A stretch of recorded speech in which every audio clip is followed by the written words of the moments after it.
Добрый день, уважаемые коллеги. Мы начинаем с вами такое экстренное совещание по итогам РМО, точнее, учителей истории обществознания. Почему возникла такая необходимость? Назвали мы его «Федеральный мониторинг качества рабочих программ учебного предмета истории в образовательных организациях Республики Коми». С чем это связано? В своем ежегодном послании президент Российской Федерации Федеральному собранию Российской Федерации 21 апреля 2021 года Владимир Владимирович отметил, что в некоторых учебниках, цитата, написано о чем угодно, кроме Сталинградской битвы. Как вы видите на слайде, он выразил недоумение в связи с тем, что в учебной литературе не упоминаются ключевые моменты отечественной истории. И, соответственно, Сергей Сергеевич Кравцов, это министр просвещения Российской Федерации, обещал провести проверку. В связи с этим представители Министерства просвещения Российской Федерации запросили от субъектов Российской Федерации федеральных экспертов по проверке рабочих программ учебных предметов образовательных организаций Российской Федерации. Скажу сразу, что проверка была выборочна. 30 апреля поступил такой запрос в адрес, соответственно, Института развития образования, в адрес Министерства образования, науки и молодежной политики Республики Коми. Таким экспертом была направлена я, поэтому я сейчас провожу с вами такое совещание. В целом хочу сказать, что 30 апреля был проведен ВКС, на которой представители Министерства просвещения дали нам определенные установки. Установки, что проверять, каким образом проверять и, собственно, какие образовательные организации мы должны проверять. Сразу остановлюсь на том, что вы видите, 82 эксперта было от субъектов Российской Федерации. При этом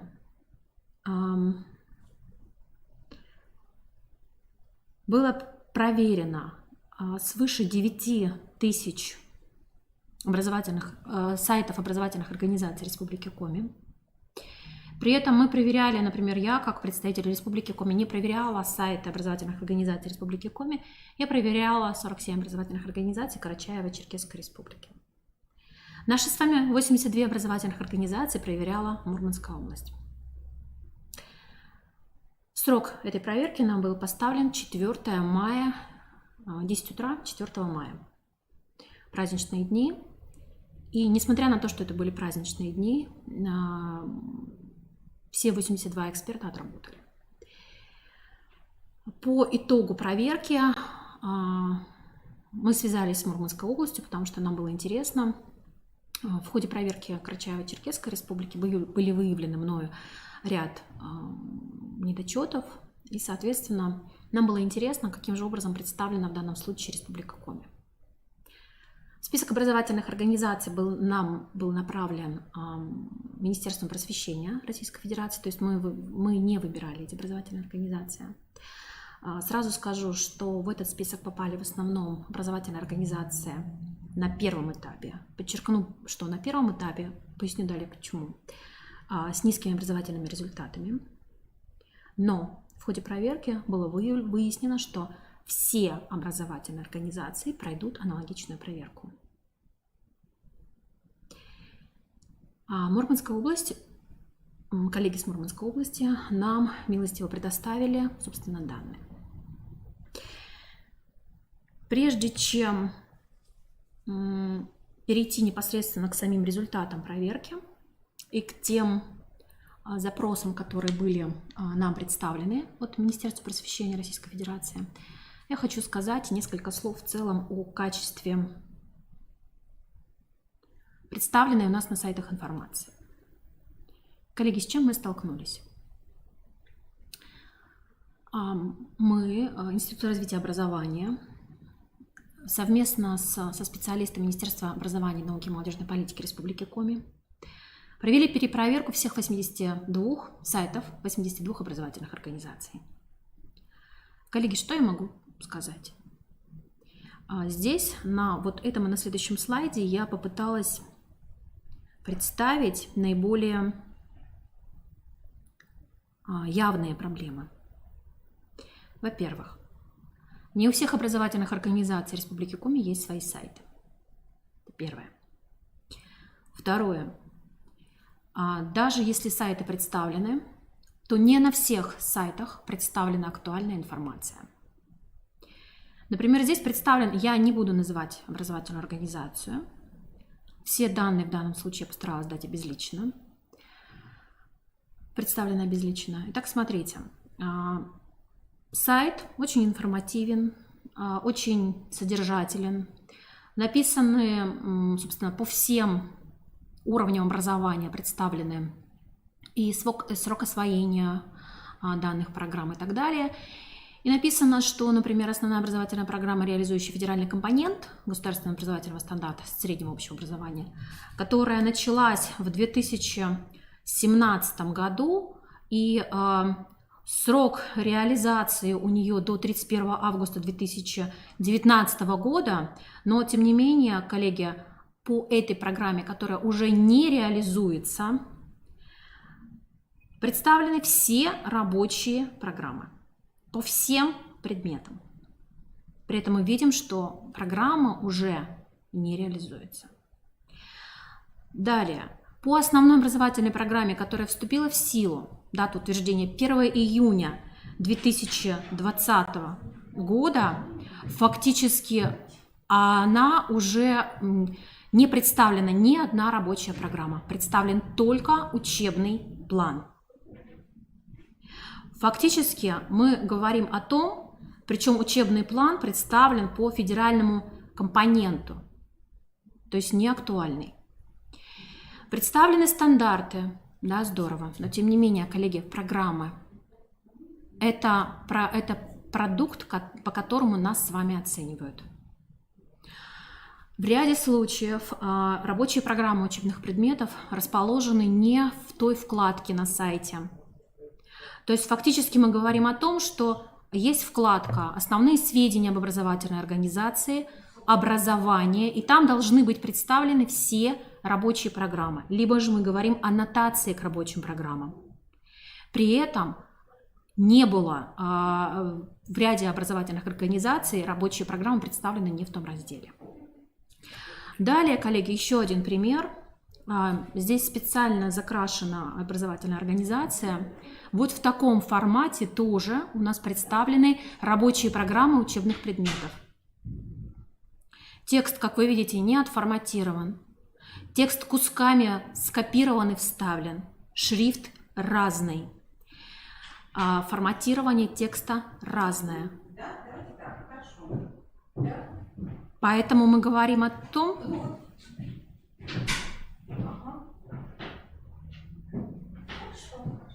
Хорошо, давайте так. Хорошо. Честно, Наталья Николаевна, скажите, что сейчас с нами будет работать Людмила Витальевна. Коллеги, сейчас к нам подключается Людмила Витальевна Морошкина, которая представит задачу, да. Вот так поставьте. Людмила Витальевна, да, держите. Да. Итак, Людмила Витальевна, вас слышно. Да, Наталья Николаевна, вы, да, в студии? Да, я в студии, и все представители РМО, истории обществознания, да. Да, добрый день, уважаемые коллеги. Я сейчас обращаюсь к учителям истории. Значит, по поручению президента и поручению министра просвещения Российской Федерации нам необходимо с вами проанализировать программы по истории и учебники, которые использовались в этом году в образовательном процессе на уровне среднего общего образования. Проблема заключается в том, что, во-первых, на уровне среднего общего образования в программы по истории не включены основные позиции, которые есть в примерных программах по истории. И это показал нам мониторинг, который производила Мурманская область. Мы по итогам этого мониторинга Управление по надзору проверили правильность этого мониторинга. Где-то вычленили соответствие, где-то вычленили несоответствие. Но чтобы нам понимать, что у нас есть в программах вообще, во всех образовательных организациях. Необходимо провести мониторинг определенных маркеров программ всех образовательных организаций, в которых есть 10-11 классы. Я предлагаю, Наталья Николаевна, поступить таким образом. Значит, форму СНАС, да, вот именно по программам. Организация работы ваша, мы определим с вами дату мониторинга, и по итогам мониторинга будет уже аналитическое письмо в муниципалитеты. Как вам такой план работы? Конечно, Людмила Витальевна, если совместно с председателем РМО, то мы эту работу быстрее сделаем и качественнее, мне кажется, потому что она в теме. Угу. Хорошо. Вот это первый блок. Это блок именно по программам. Ну, вы сами видели, мониторили, да, вот эти маркеры вы знаете, да, Наталья Николаевна? Вы потом огласили членам методобъединения. Да, как раз мы сейчас до этого доходим, Людмила Витальевна, они нас как раз сейчас слышат, да. Угу. Да, хорошо. А теперь второй еще вопрос проблемный. Выясняется, что в образовательных организациях республики есть прецеденты использования учебников, которые не вошли в перечень утвержденных учебников. Вот этим новым приказом 345, который был утвержден в 2020 году. И чтобы нам тоже понимать состояние дел по республике, необходимо как раз запустить вот этот мониторинг. И мне от института и как раз объединения республиканского методобъединения, да, необходим тот перечень учебников по истории, который мог быть использован в этом году в соответствии с утвержденным приказом списком.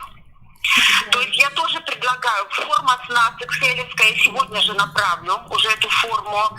Вот. Ваша задача внести, а дальше уже тоже поручение будет РИЦОКа промониторить, там, внести АРИСМа, чтобы организации очень оперативно внесли информацию. Хорошо, Людмила Витальевна, мы вас услышали. Услышали? Да. Это выполнимо, Наталья Николаевна? Конечно, в кратчайшие сроки, в общем-то. Да, чтобы не писать, организация много. И я как раз вот делаю такую форму, и вы мне в том поможете, да, чтобы организация эффективно просто заполнили. Да, конечно, да. Угу. Ну все, тогда вот я все, что хотела в принципе сказать. Галина Владимировна, давайте мы еще проговорим сейчас. Да. Тогда, хорошо? Угу. Хорошо. Коллеги, вы услышали, собственно, поручение Людмилы Витальевны. Я сейчас выйду с онлайн-студии, чтобы не мешать. Перезвонила, хорошо. Итак, соответственно, коллеги, действительно поручение важное, и вы видите, что вот в таком вот режиме буквально нон-стопа решаются эти вопросы и поручения. Действительно, как раз я к этому и подходила, что, коллеги, мы с вами видим... Немножко сбилась с мысли, что, во-первых, даже качество представленных материалов у нас не всегда соответствует тем требованиям, которые предъявляются к современному документообороту. Коллеги, у нас с вами остается мало времени, поэтому я позволю себе, наверное, последние несколько моментов, таких вот точек, которые мы себе отметили, позволю себе проговорить. Действительно, еще одно нарушение, то, о чем говорила Людмила Витальевна сейчас в телефонном обращении к вам, это тот перечень учебно-методической литературы, который вы предъявляете. Мы не говорим уже о том сейчас, коллеги, что у вас программы в ряде образовательных организаций выставлены рабочие программы учебного предмета «История» 2014 года. То есть не учтена современная концепция преподавания истории, не учтены те изменения в законном образовании, те изменения в, собственно, дидактические единицы, необходимо, которые было внести нам с вами и в 2017 году и так далее.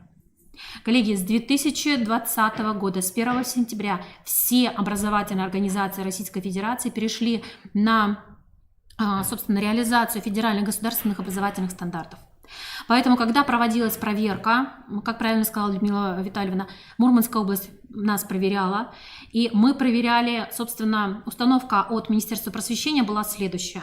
Мы должны были проверять только те программы, рабочие программы учебных предметов, которые составлены в соответствии с федеральным государственным образовательным стандартом среднего общего образования. Я знаю, что наши коллеги с Мурманской области шли нам навстречу, и если находили рабочие программы хоть какие-либо 16-14 года, они отмечали эту образовательную организацию как вошедшую так называемую в зеленую зону, заносили ее в реестр и отмечали. Итак, коллеги, что же мы проверяли? То, о чем говорила Людмила Витальевна. Поручение президента, в своем послании Владимир Владимирович озвучил следующее, что у нас ключевые темы Великой Отечественной войны почему-то уходят, все мы понимаем, почему уходят из учебно-методических комплексов. И перед нами, как перед федеральными экспертами, была следующая задача. Мы должны были проверить рабочие программы учебного предмета «История» на наличие вот этих 5 дидактических единиц. То есть план Барбаросса, Брестская крепость, оборона Севастополя, генеральный план ОСТ, Нюрнбергские, токийские судебные процессы. Вот эти 5 дидактических единиц, повторю. Коллеги, эти дидактические единицы у нас с вами присутствуют в примерной программе по истории, начиная с 2010 года, когда у нас с вами появился федеральный компонент государственного образовательного стандарта. Никакие изменения концепции преподавания истории данных дидактических единиц не коснулись. Поэтому для меня удивительно, действительно удивительно, посмотрите, что только синим цветом у нас отмечено 30% образовательных организаций, в которых представлены все 5 элементов из 5 запрашиваемых. И здесь мы, наверное, должны также говорить о том, что в ряде образовательных организаций, сейчас я не буду говорить их наименования, коллеги, мы будем отрабатывать адресно, собственно, но ряд образовательных организаций, те программы, я даже не могу назвать этот документ программой, которые вы представляете под таким названием на своем сайте, содержат некий, я бы сказала, аналог календарно-тематического плана, без уточнения дидактических единиц, просто указан раздел и количество часов. Либо вы выкладываете аннотацию к рабочей программе. Да, это допустимо. Вы можете не выкладывать рабочую программу, но тем не менее тогда в аннотации к рабочей программе вы должны выдерживать стиль этого документа до конца, а не то, что было представлено на предыдущем слайде. Аннотации к рабочим программам, что они содержат. Коллеги, 21 век на дворе. Тем не менее, к каким результатам мы пришли? Проверялось, я напоминаю, 82 образовательные организации. Из них только 19 образовательных организаций, которых нашлись рабочие программы учебных предметов «История» на сайте, то есть были представлены, и содержался хотя бы один из 5 элементов, запрашиваемых в данном мониторинге. Коллеги, это менее 20%. 25, простите, процентов. То есть менее четверти. Я напоминаю, что действительно проверялись только 82 из 317 образовательных организаций. То есть мы с вами понимаем, что это четверть. Но тем не менее, по результатам этого мониторинга, результаты этого мониторинга были доложены Сергею Сергеевичу Кравцову 5 мая, то есть он уже 5 мая про это знал. И далее перед нами поставлена задача, то, о чем сейчас сказала Людмила Витальевна, провести мониторинг рабочих программ по истории по всем образовательным организациям, реализующим образование на уровне среднего общего образования. Поэтому, коллеги, мы институт перед собой такую задачу поставили. В этой связи то, также о чем говорила сейчас нам Людмила Витальевна, коллеги, еще раз обращаю ваше внимание на тот учебно-методический комплекс, который вы используете. Действительно понятно, что, как мне отвечают многие образовательные организации, а я сейчас говорю не только про общеобразовательной организации, я говорю про систему СПО в том числе, а многие из вас работают в том числе и в системе СПО, что «ой, а у нас не закупалось». Коллеги, вы понимаете прекрасно, что это не ответ на вопрос, почему вы используете устаревшие ОМК. Есть электронные учебники, есть различные формы, есть различные способы решить эту проблему. Но когда мы используем учебники 2013-2014 года, где не хватает целых блоков по Великой Отечественной войне, либо по другим важным вехам в истории нашего с вами Отечества, возникают вопросы. Поэтому следующая задача, коллеги, это, собственно, провести у вас внутренний мониторинг, ну и, соответственно, мы уже запускаем внешний. И вы слышали установку Министерства образования и науки и молодежной политики Республики Коми, что этот мониторинг у нас уже сейчас проходит система СПО. Мы мониторим все. И параллельно мы проводим мониторинг, собственно, общеобразовательных организаций. И заканчивая наш с вами разговор, хочу обратить еще ваше внимание на то, что пришли результаты национального исследования качества образования, которое у нас в 2020 году подверглись обучающиеся 6 и 8 классов. Это в общем контексте нашей с вами беседы. Вот, коллеги, одно из заданий и для 6 и для 8 классов это было обучающимся были предложены изображения находящихся в нашей стране памятников. В одном вопросе необходимо было определить событие, которому посвящен памятник, или хотя бы название памятника. А во втором вопросе, собственно, нужно было отнести, где конкретно находится этот памятник.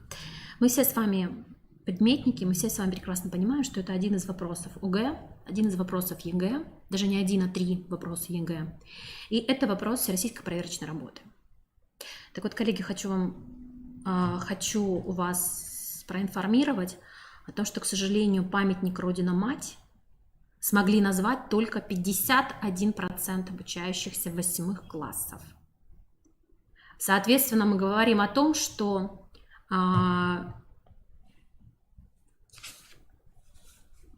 памятник Минину и Пожарскому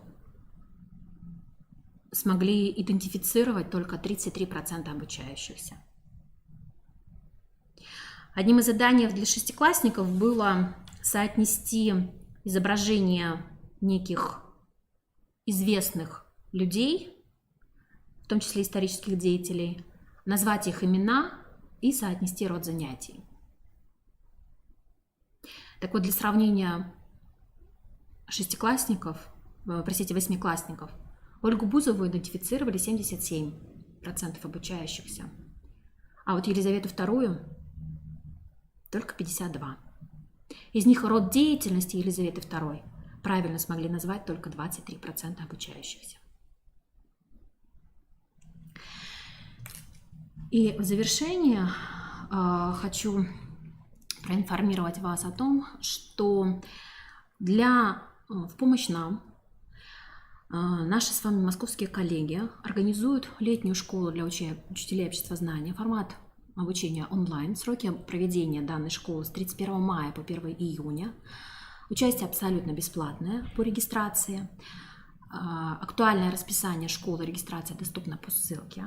Руководители данной школы будет заведующий кафедрой философии и образования философского факультета Московского государственного университета Елена Владимировна Бразгалина. И аналогично также Елена Владимировна приглашает потом вас по желанию поучаствовать в курсах повышения квалификации. Вся информация представлена. Также она будет направлена в ваш адрес. А теперь, коллеги, я приглашаю вас, у нас осталось буквально 5 минуток, сделать вдох-выдох. Если у вас будут какие-то вопросы, то, пожалуйста, обращайтесь. Собственно, по этому мониторингу руководителем данного направления являюсь я, Исаева Наталья Николаевна, Центр развития общего образования, социализации и воспитания личности. Телефончик представлен на слайде. Звоните, спрашивайте. По конкретной образовательной организации смогу проконсультировать, потому что действительно проверяем сейчас мы. И сейчас в 16:00 мы приглашаем вас поучаствовать в вебинаре издательства «Русское слово. Анализ типичных ошибок ЕГЭ по истории России 2020 года. Аспекты эффективной подготовки к экзамену на примере темы революции 1917 года». Тоже вы знаете прекрасно, что это одна из проблемных зон для наших обучающихся. Ссылка на просмотр была вам направлена Анжеликой Васильевной на Zoom. Ну и приглашаем к участию в заседании учителей истории образовательных организаций Республики Коми и в дальнейшем. Я вас благодарю за внимание. Всего доброго. До свидания.